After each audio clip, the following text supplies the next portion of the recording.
جہاں تک قلب محمدی صلی اللہ علیہ وسلم کا تعلق ہے وہ تو ہمیشہ غنی تھا، لیکن ظاہری اور دنیاوی اعتبار سے جسے ہم تنگ دستی کہہ سکتے ہیں، اس کی اگر کوئی کیفیت نبی اکرم صلی اللہ علیہ وسلم کی حیات طیبہ میں اب تک رہی بھی تھی، تو اب جب کہ مکے کی امیر ترین خاتون رضی اللہ تعالی عنہا آپ صلی اللہ علیہ وسلم کے عقد میں آ چکی تھیں، جو انتہائی جانثار اور اپنا سب کچھ نشاور کر دینے والی بیوی تھیں، اس کے بعد دنیاوی احتیاج یا کمزوری کا کوئی معاملہ ہی باقی نہ رہا۔ حضرت خدیجہ رضی اللہ تعالی عنہا کی تھوڑی سی تفصیل ہم آپ کے سامنے بیان کر دیتے ہیں۔ حضرت خدیجہ رضی اللہ تعالی عنہا ایک امیر ترین خاندان سے تعلق رکھتی تھیں، وہ بیوہ تھیں، ان کے شوہر کا انتقال ہو چکا تھا، کئی بڑے بڑے سردار اور رئیس حضرت خدیجہ رضی اللہ تعالی عنہا سے شادی کے خواہاں تھے، لیکن انہوں نے کسی کا پیغام منظور نہ کیا تھا۔ حضور اکرم صلی اللہ علیہ وسلم کے اخلاق اور اطوار دیکھ کر انہوں نے اپنی سہیلی نفیسہ بنت منبع سے بات کی، اور انہوں نے جا کر رسول اللہ صلی اللہ علیہ وسلم سے گفت و شنید کی۔ آپ صلی اللہ علیہ وسلم راضی ہو گئے اور اپنے چچاؤں سے اس معاملے پر بات کی۔ انہوں نے حضرت خدیجہ رضی اللہ تعالیٰ عنہا کے چچا سے بات کی اور شادی کا پیغام دے دیا۔ اس کے بعد شادی ہو گئی۔ اس نکاح میں بنی ہاشم اور روسائے مصر شریک ہوئے۔ آپ صلی اللہ علیہ وآلہ وسلم نے مہر میں 20 اونٹ دیے۔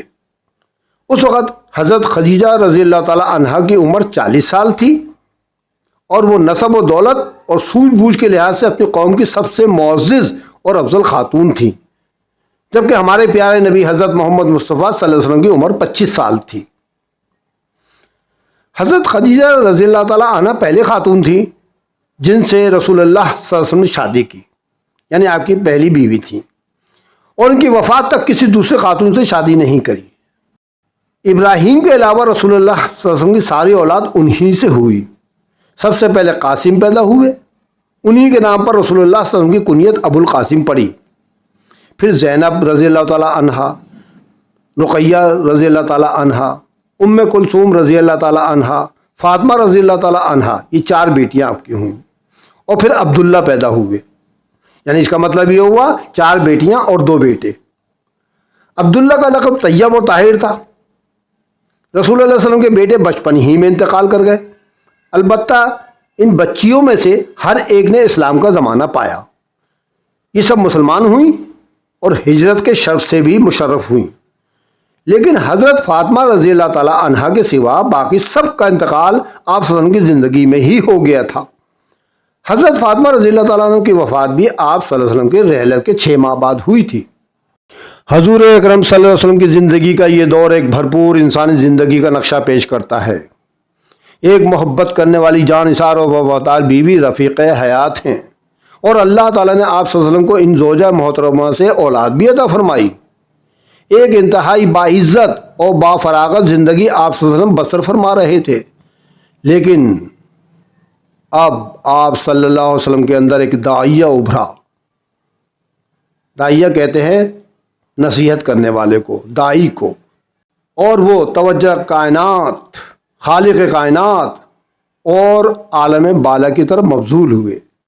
اب غور و فکر کا مادہ کسی اور رخ پر پروان چڑھنا شروع ہو گیا، چنانچہ ہمیں وہ روایت بھی ملتی ہیں جس کی راویہ ام المومنین حضرت عائشہ صدیقہ رضی اللہ تعالی عنہا ہیں، اور بخاری شریف میں روایت پہلے ہی باب میں موجود ہے کہ جب آپ صلی اللہ علیہ وآلہ وسلم کی عمر شریف 40 برس کے لگ بھگ ہوئی تو آپ صلی اللہ علیہ وسلم کو خلوت گزینی یعنی تنہائی بڑی محبوب ہو گئی، اور آپ صلی اللہ علیہ وسلم غار حرا میں خلوت گزینی اختیار فرمانے لگے۔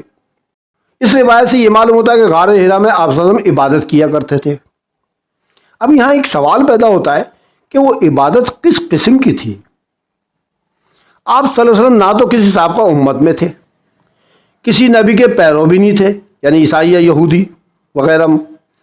کوئی عبادت کا طریقہ بھی ایسا نہیں تھا کہ جو آپ صلی اللہ علیہ وسلم کو کسی اور نبی کی پیروی یا کسی اور امت میں ہونے کی وجہ سے معلوم ہوتا، اور حضرت جبرائیل علیہ السلام سے بھی ملاقات بھی نہ ہوئی تھی، تو یہ عبادت کیسی تھی؟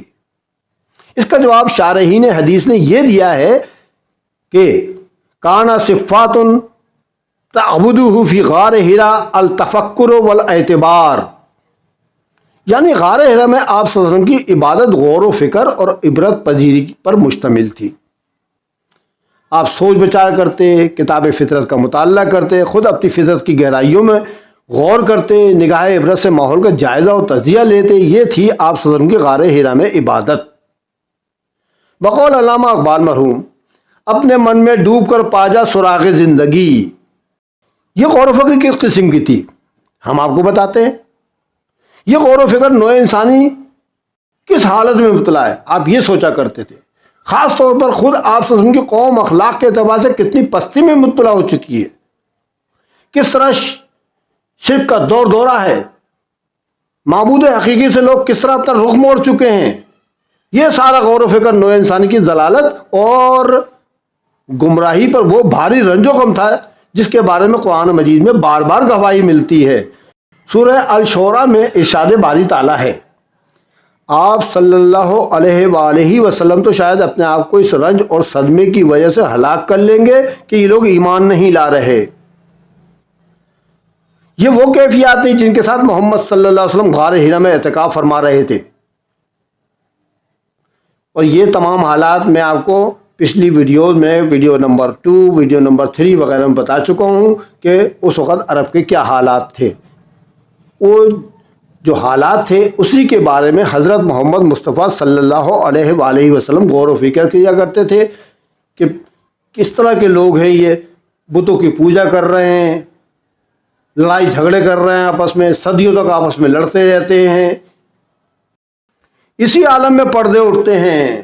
اور صرف پردے نہیں اٹھتے بلکہ آپ صلی اللہ علیہ وسلم پوری نوع انسانی کی ہدایت پر معمور کیے جاتے ہیں، اور آپ صلی اللہ علیہ وسلم کا دور دعوت حتی قیامت مقرر کیا جاتا ہے۔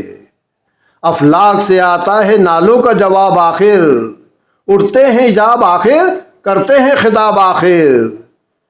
یہ ہے تفسیر سورہ ضحیٰ کے ان الفاظ کی، اس آیت کی، وَوَجَدَكَ ضَالًّا فَہَدَىٰ، اور اللہ نے پایا آپ صلی اللہ علیہ وسلم کو حقیقت کی تلاش میں سرگرداں تو آپ صلی اللہ علیہ وسلم پر راہ ہدایت منکشف کر دی۔ تو آپ نے دیکھا کہ 3 آیتیں میں نے اب تک پڑھ چکا ہوں، الم یجد کا یتیمن فاوا، ووجدک ضالًا فہدیٰ، ووجدک عائلاً فاغنیٰ۔